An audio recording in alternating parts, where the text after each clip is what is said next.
Welcome to Honeybee, real stories of love, lies, and betrayal, where every truth stings. Let's begin. My name's Aaron. My wife and I were together for a decade before everything unraveled. I worked as a delivery driver for a regional logistics company. It wasn't the kind of job that made you wealthy. My annual salary was about $34,000. Decent for someone without a college degree, but never enough to truly get ahead. Haley and I met in our early 20s, got married young, and spent 10 years trying to build a life side by side. Like most marriages, ours had highs and lows. We argued about money more often than I care to admit, and there were stretches when we barely spoke. But there were also good days, vacations we saved months for, lazy Sunday mornings, and the thrill of buying our first and only home. That house meant everything to us. We bought it in 2007, what we now know was a peak of the housing bubble. Back then, everyone insisted property values only went one way, up. The mortgage broker assured us we were making a smart move. We emptied our savings, cashed out the modest 401k I had from an old job, and even borrowed against Haley's small retirement account from her insurance office job. We had nothing left in reserve, but we were homeowners. We were living the American dream. For nearly 2 years, we enjoyed that modest 3-bedroom ranch on Maple Street. It wasn't fancy, but it was ours. I spent weekends tackling small projects. In 2008, we hosted Thanksgiving for both sides of the family. They were simple moments, but they felt like progress toward the life we wanted. Still, the financial strain never let up. The mortgage was steeper than expected, especially once property taxes and homeowners insurance were factored in. By 2009, the housing market had crashed. Our home was worth far less than what we still owed. The recession hit hard. I was lucky to keep my delivery job, even as others were laid off. Work became grueling. Fewer packages, more competition. After 3 drivers were let go in 2008, those of us left had to cover bigger routes for the same pay. Some days, I drove 200 miles through 4 counties, delivering to businesses barely hanging on. I saw foreclosure signs in strip malls, shuttered restaurants, and small manufacturers cutting their staff in half. It felt like the whole economy was crumbling. I picked up weekend shifts and worked longer days, but we were just barely staying afloat. I couldn't help noticing the irony. I was delivering things to people who probably couldn't afford them, just like Haley and I couldn't really afford our own house. It all felt built on borrowed money and false hope. Haley started working late more often. When she was home, our arguments multiplied. Little things turned into big things. Big things turned into relationship-ending things.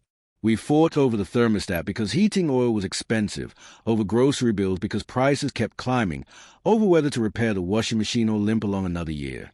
Every choice came with tension because we never had enough. Our neighbors were going through the same. The Kellys next door lost their house to foreclosure in late 2008. They bought 6 months after us for even more money. When he lost his job at the steel plant, they couldn't keep up. I helped them load their moving truck on a rainy December Saturday. The look on their faces, like they weren't just losing a home, but their faith in the whole work hard, play by the rules promise, stuck with me. Within a year, 2 other homes on our street went into foreclosure. 4 sale signs multiplied. We were all trapped. Selling wasn't an option. We owed more than the place was worth. It was like sinking in quicksand. The harder you fought, the deeper you went. We'd barely been in the house 2 years when my marriage hit its breaking point. It felt like years of money stress crammed into a short window. The turning point came one Tuesday night in March 2009. I got home after a long day, tired and irritable, expecting to figure out dinner.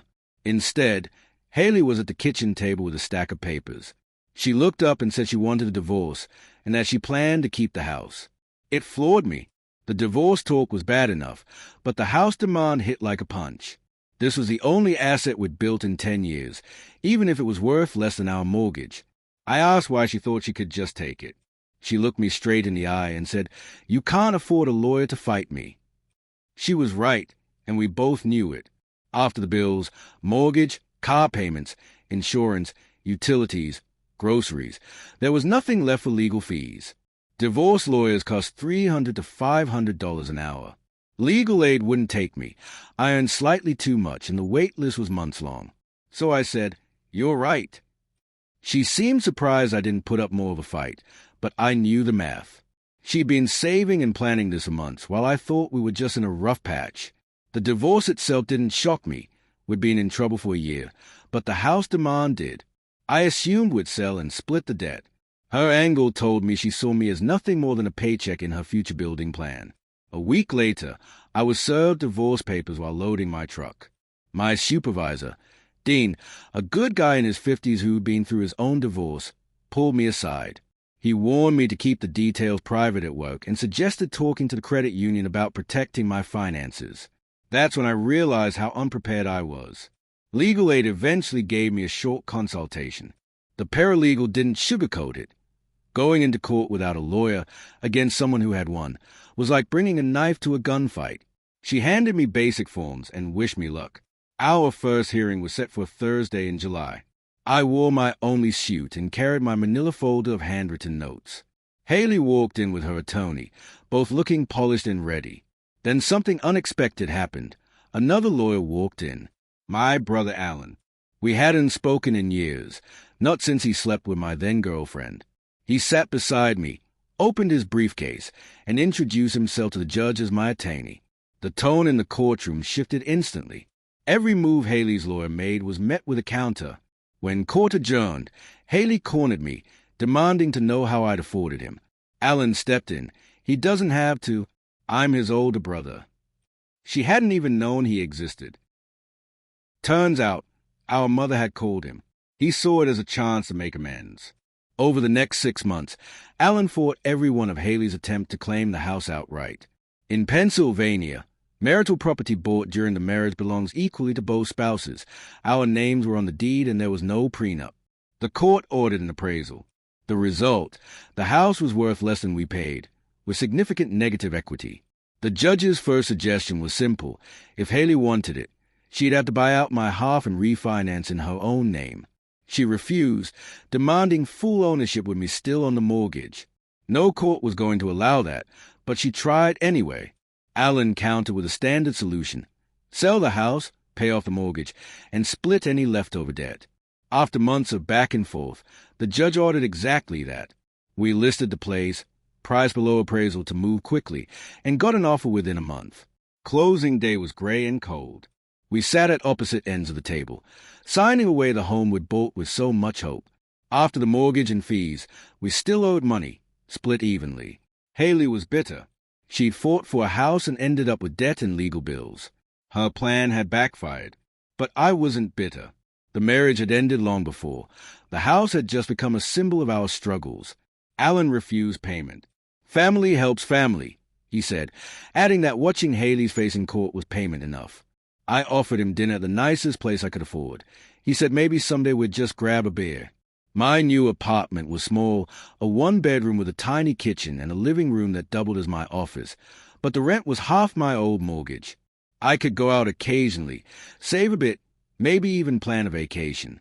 For months, I felt guilty about how much I liked living alone. I'd been in a couple so long I forgot what it was like to make choices just for me. The absence of constant conflict felt like luxury. In the end, I learned something important. Sometimes the battles we fight hardest aren't worth winning. Haley spent thousands trying to keep a house that was costing us both. She wanted victory. I found freedom. And sometimes, freedom has a price tag, but it's worth every cent.